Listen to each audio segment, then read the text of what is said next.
ഈ പെൺകുട്ടിയുടെ മാസ്റ്റർ അവൾക്ക് വളർത്താനായി ഒരു പന്നിക്കുട്ടിയെ കൊടുക്കുന്നു. പെൺകുട്ടി പന്നിക്കുട്ടിയെ കയ്യിലെടുത്തു വളരെ സന്തോഷത്തിലായി.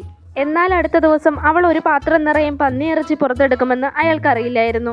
ആ മനുഷ്യൻ പൂർണ്ണമായി സ്തബ്ധനായി. പെൺകുട്ടി യുവാവിനോട് അതൊന്ന് ടേസ്റ്റ് ചെയ്ത് നോക്കാൻ ആവശ്യപ്പെടുന്നു. ഇത് കേട്ടപ്പോൾ തന്നെ ആ മനുഷ്യൻ അവിടെ നിന്ന് ദേഷ്യത്തോടെ പോയി. ഒരു ദിവസം മുഴുവൻ അവളോട് അവിടെ നിൽക്കാൻ ആവശ്യപ്പെടുന്നു. എന്തുകൊണ്ടാണ് മാസ്റ്റർ ഇത്രയധികം ദേഷ്യപ്പെട്ടതെന്ന് അവൾക്ക് മനസ്സിലാവുന്നില്ല. ആ നിമിഷം ആ പന്നിക്കുട്ടി അയാളിൽ നിന്നുള്ള സമ്മാനമാണെന്ന് ഒരു സുഹൃത്ത് പറയുന്നു. ഒടുവിൽ കാരണം മനസ്സിലാക്കിയ പെൺകുട്ടി പന്നിക്കുട്ടിയെ അയാളുടെ അടുത്തേക്ക് കൊണ്ടുപോകുന്നു. അയാൾ ഉടനെ തന്നെ പന്നിക്കുട്ടിയെ അയാളുടെ കൈകളിലേക്ക് വാങ്ങിക്കുന്നു. പന്നിയിറച്ചി മാർക്കറ്റിൽ നിന്ന് വാങ്ങിയതാണെന്ന് പറയാൻ പെൺകുട്ടി തിടുക്കപ്പെട്ടു. അപ്പോഴാണ് പെൺകുട്ടിയെ തെറ്റിദ്ധരിച്ചതായി അയാൾക്ക് മനസ്സിലായത്. അവളോട് ക്ഷമ ചോദിക്കാനായി സ്വന്തമായി അവൾക്ക് വേണ്ടിയിട്ട് ഭക്ഷണം പാകം ചെയ്യാൻ അയാൾ തീരുമാനിക്കുന്നു.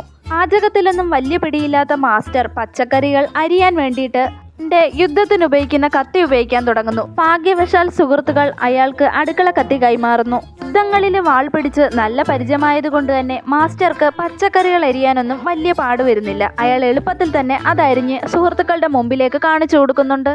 ഇത് കണ്ടപ്പോൾ സുഹൃത്തുക്കൾക്ക് നല്ല ആശ്വാസം തോന്നി. ഭക്ഷണം പാകം ചെയ്യുന്നതിന്റെ ക്രെഡിറ്റ് തനിക്ക് മാത്രം അവകാശപ്പെട്ടതാണെന്ന് പറഞ്ഞ് സുഹൃത്തുക്കളെ അയാൾ പുറത്താക്കുന്നു. എന്നാൽ പോകാൻ തുടങ്ങിയ സുഹൃത്തുക്കളാവട്ടെ അടുക്കളയിൽ നിന്ന് പുകയും വലിയ ശബ്ദങ്ങളും കേട്ടപ്പോൾ അങ്ങോട്ടേക്ക് പോകാൻ ഒരുങ്ങുന്നു. എന്നാൽ മാസ്റ്റർ അങ്ങോട്ടേക്ക് വരരുതെന്ന് പറഞ്ഞ് അവരെ തടയുന്നു. ഒടുവിൽ അയാൾക്ക് സ്വന്തമായി ഭക്ഷണം പാകം ചെയ്യാൻ കഴിഞ്ഞു. എന്നിരുന്നാലും പെൺകുട്ടിക്ക് മേശപ്പുറത്തിരിക്കുന്ന വിഭവങ്ങൾ രുചികരമല്ലെന്ന് തോന്നി.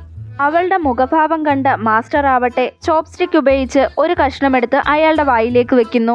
ആദ്യത്തെ വിഭവം വേണ്ടത്ര വെന്തിട്ടില്ല എന്നല്ലാതെ അതിന് സ്വാദിന് കുറവൊന്നുമില്ലായിരുന്നു. ഭക്ഷണത്തിന് രുചിയില്ല എന്ന് കരുതി അയാൾ എല്ലാവർക്കും മുൻപേ സൂപ്പ് കുടിക്കുന്നു. മറ്റുള്ള ഭക്ഷണങ്ങളെ വെച്ച് നോക്കുമ്പോൾ സൂപ്പിന് നല്ല രുചിയുണ്ടായിരുന്നു. അവർ 4 പേരും ചേർന്ന് ഉടനെ തന്നെ സൂപ്പിന്റെ പാത്രം കാലിയാക്കുന്നു.